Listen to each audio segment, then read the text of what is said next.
Hey everyone, welcome back to our channel. In this video, I'm going to show you on how to swap TRC20 USDT Trust Wallet. It's quick and easy, so let's get started. So first thing you have to do is go to trustwallet.com and tap on download extension. This one. Now tap on the browser you're using. So since I'm using Chrome, I'll just tap on this one. Now I'm redirected here in the Chrome web store, and there will be a button that says add to Chrome, so just tap on that. Mine says different since I already have the extension, but this is how it looks like.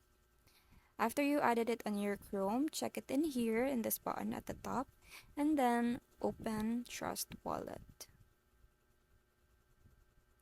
And from here, tap on Swap, this one. Now tap on this to choose your preference. So I'll search for USDT. And then tap on this.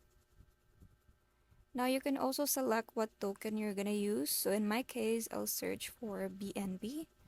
This one, which is the Binance. After that, just enter the value here in this. And once you're done doing that, just tap on swap to swap it. You can also interchange these by tapping on this icon. And that's it everyone. I hope you find this video helpful, and if you do, make sure to give it a thumbs up. Thank you for watching, and I'll see you in the next one. Bye!